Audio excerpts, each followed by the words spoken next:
out here. He's taking the staves from the table and putting them in the carriage.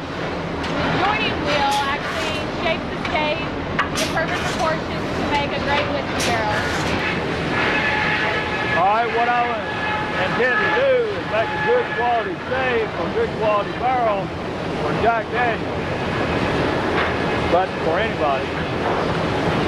And what I've done is joint this stave so it'll be a uniform size,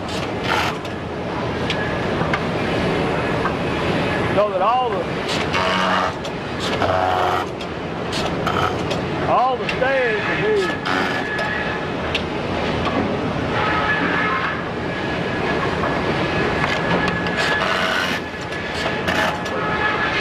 be a quality stave and work with one staves off the other wheel.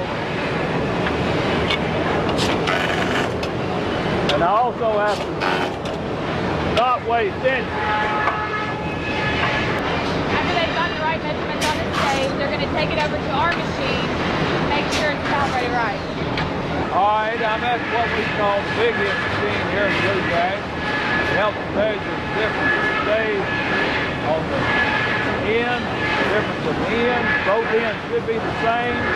At the middle, the bilge should be bigger. And I have to log in to keep track of my staves. My wheel number 3, turntable 3, and wheel 3. First stave.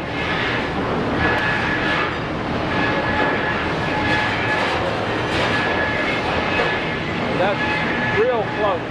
I'm a little bit below the line in my stave there. A little narrow maybe.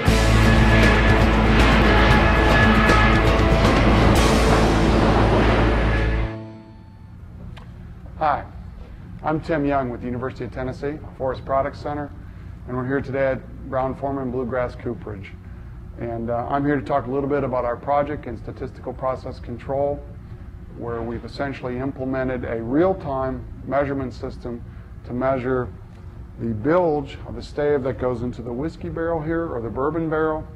And implementing statistical process control has resulted in an annual savings to Brown-Forman or to Bluegrass Cooperage in excess of $750,000 per year in mid-2008 to mid-2009.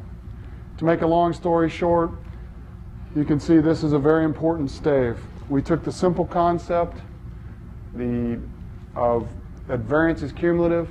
In statistics, there's a theory that the variance of a system is equal to the variance of its components, the sum of the variances. And what we did is minimize the variance of each of the components into the barrel.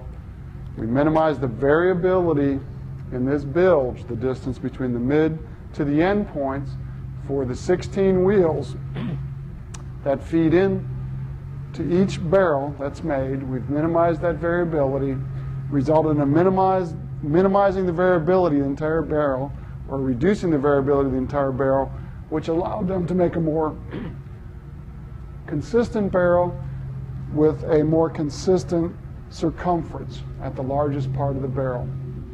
That allowed them to maximize the yield, the amount of bourbon that goes in a barrel, and that's where the cost savings resulted.